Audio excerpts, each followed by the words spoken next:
નમસ્કાર, આપ જોઈ રહ્યા છો આઝાદ મીડિયા લાઈવ। વેરાવળમાં ગુર્જર ક્ષત્રિય કડિયા સમાજ દ્વારા ત્રિવિધ ભવ્ય કાર્યક્રમનું આયોજન। સમાજનો પરિચય આપતી પુસ્તિકાનું દ્રશ્યો દ્વારા વિમોચન કરાયું હતું। સમૂહ ભોજન, પુસ્તક વિમોચન અને સન્માન સમારોહના કાર્યક્રમ યોજાયા હતા।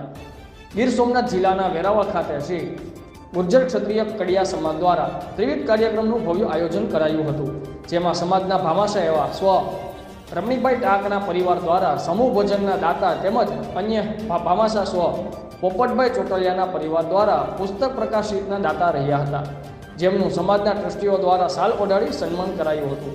આ તકે સમાજના ટ્રસ્ટીઓમાં વિઠ્ઠલભાઈ પરમાર, મુકેશભાઈ ટાંક, મિતેશભાઈ પરમાર, કિશનભાઈ રાઠોડ, શૈલેષ પરમાર, છગન જાદવ, હિતેશ રાઠોડ તેમજ સમાજના પ્રમુખ પ્રવીણભાઈ કાચા, શ્યામ યુવક મંડળ, શ્યામ મહિલા મંડળ સહિત સમાજના પૂર્વ પ્રમુખો અને ભાઈઓ બહેનોની ઉપસ્થિતિ રહી હતી। સમગ્ર કાર્યક્રમનું સફળ સ્ટેજ સંચાલન શૈલેષ પરમાર તથા રવિભાઈ અજાગિયા દ્વારા કરવામાં આવ્યું હતું। સમાજમાં શિક્ષણ, સંગઠન અને સેવાનો વ્યાપ વધે તે માટે ટ્રસ્ટી મિતેશભાઈ પરમાર, શૈલેષભાઈ પરમાર, પ્રવીણભાઈ કાચા તેમજ અગ્રણી કિશોરભાઈ જાદવ દ્વારા માર્ગદર્શન આપવામાં આવેલું હતું।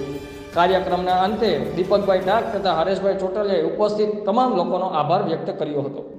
બ્યુરો ચીફ સંજયભાઈ રાઠોડ, આઝાદ મીડિયા લાઈવ, ગીર સોમનાથ। આપણા ભૂતપૂર્વ ટ્રસ્ટી સ્વ રમિતલાલ વલ્લભદાસ ડાક, તો એમનો એક આજનો પરિચય જે મેં મારી રીતે મેળવ્યો છે।